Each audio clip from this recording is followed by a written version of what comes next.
আজকের ভিডিওতে আমরা সিঙ্গুলার ইন্টিগ্রাল বা ব্যতিক্রমধর্মী যুগজ বা ব্যতিক্রমধর্মী সমাধান সম্পর্কে আলোচনা করব ইনশাআল্লাহ। প্রথমে এটা প্রমাণ করার আগে আমরা একটা চেইন রুল জেনে নিই। Suppose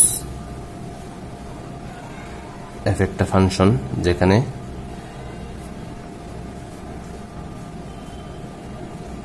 f of x y z a b, যেখানে z হচ্ছে xy এর একটা ফাংশন, এটাকে xy এর একটা ফাংশন, এটাকে এভাবে লিখা যায় z is equal to, আবার a এবং b হচ্ছে xy এর ফাংশন, তাহলে a is equal to a of xy, b is equal to b of xy।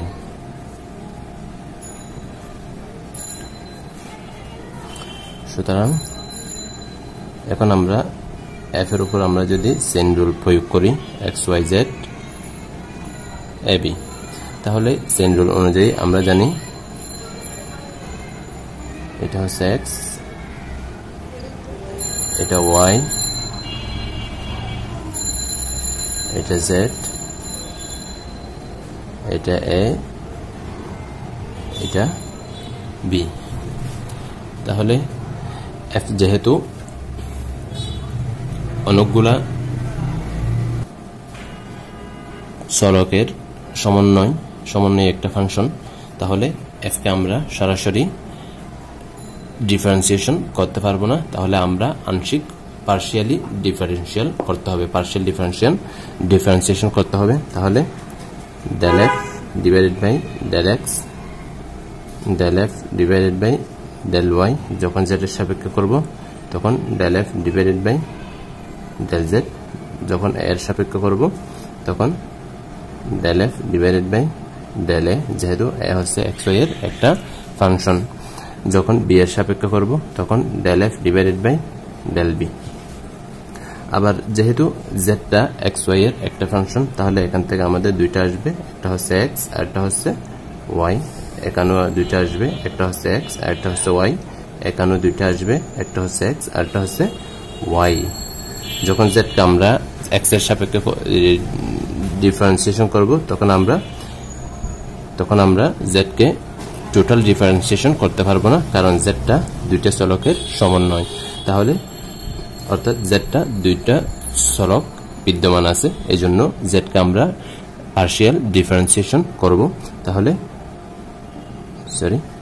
del z divided by del x, del z divided by del y, এর যেহেতু দুইটা চলকের সমন্বয়, তাহলে একে আমরা পার্শিয়াল ডিফারেন্সিয়েশন করব, del a divided by del x, del a divided by del y, একইভাবে del b divided by del x, del b divided by del y।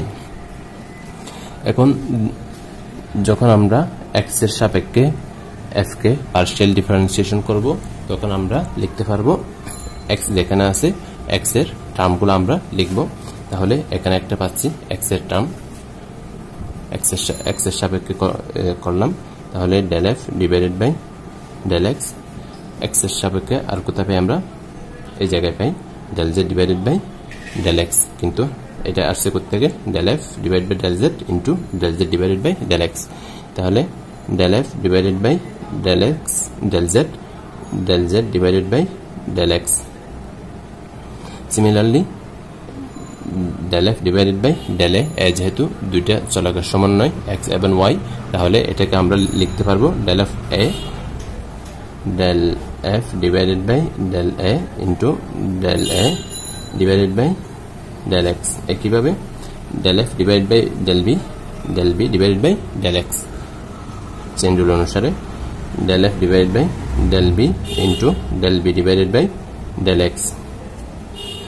এটা হচ্ছে যখন আমরা x এর সাপেক্ষে পার্শিয়াল ডিফারেন্সিয়েশন করব f কে। আবার যখন f কে আমরা যখন পার্শিয়াল ডিফারেন্সিয়েশন করব তার সাপেক্ষে y এর সাপেক্ষে, তখন আমরা y এর টার্মগুলো আমরা নিব। তাহলে কোনটা পাচ্ছি, এটা একটা পাচ্ছি, আবার এটা একটা পাচ্ছি, এটা কিন্তু এখান থেকে লেখা যাবে না, তাহলে এখান থেকে আসি, এটা এদিকে চলে আসছে। আবার এখানে একটা পাচ্ছি, এটা কোথা থেকে আসছে, f থেকে আসছে, তাহলে del f এখান থেকে আসে এটা, তাহলে এটাকে আমরা লিখতে পারি del f divided by del y, del f divided by del y plus del z, del f divided by del z, del z divided by del y plus del f divided by del a into del a del y, del a divided by del y plus del f divided by del b into del b divided by del y। আশা করি আপনারা এতটুকু পর্যন্ত বুঝতে পেরেছেন। তাহলে বাকিটা সহজ, সেটা আমি নোট থেকে বুঝাই দিচ্ছি।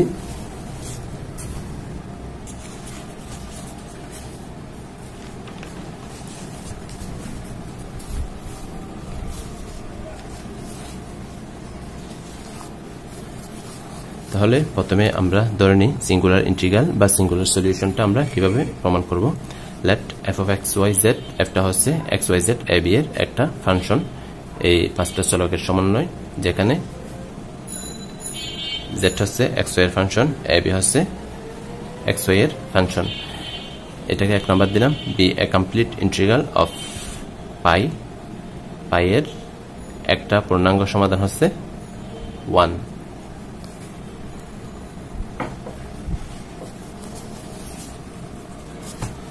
তাহলে এখন এককে আমরা পার্শিয়াল ডিফারেন্সিয়েশন করব চেইন রুল অনুসারে, একটু আগে দেখাইছি।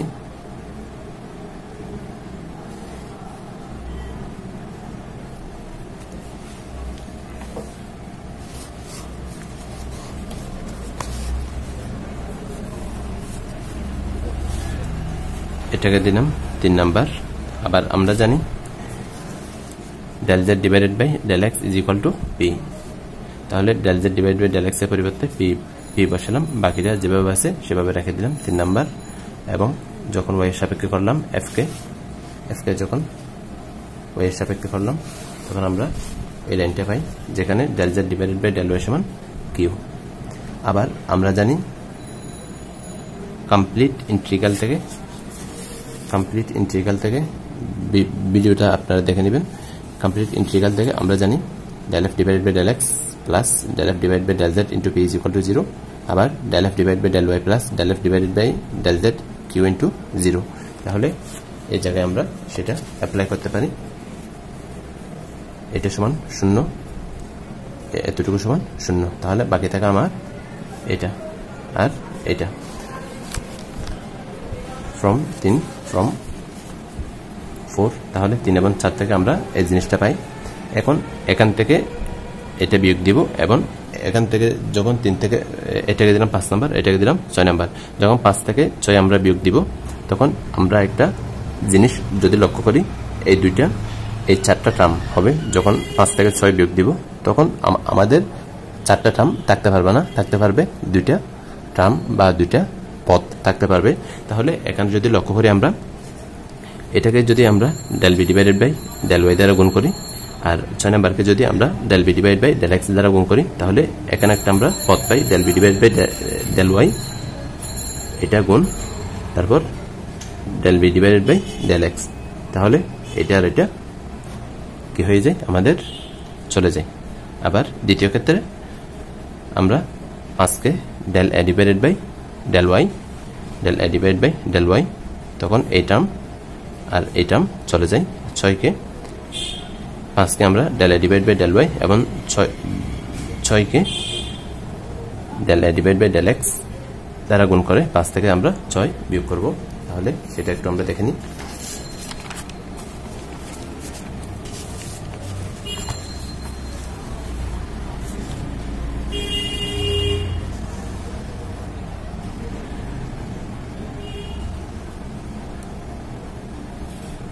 চ্যানেলটি এখনো যারা সাবস্ক্রাইব করেননি চ্যানেলটি সাবস্ক্রাইব করে রাখুন। ইনশাআল্লাহ আপনাদের জন্য অনার্স ফোর্থ ইয়ারের সবগুলো বইয়ের ধারাবাহিকভাবে, হয়তো একটু আগে পরে হয়ে যাচ্ছে সময়ের স্বল্পতার কারণে।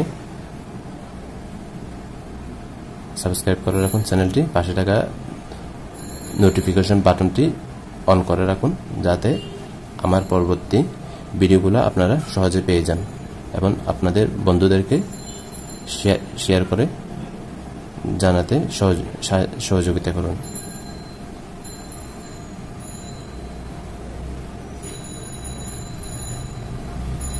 আশা করি আপনারা বুঝতে পেরেছেন। কোন লাইনটা বুঝেন নাই কমেন্ট করে অবশ্যই জানাবেন। ধন্যবাদ। সুবহানাকাল্লাহুম্মা ওয়া বিহামদিকা আশহাদু আল্লা ইলাহা ইল্লা আনতা আস্তাগফিরুকা ওয়া আতুবু ইলাইক।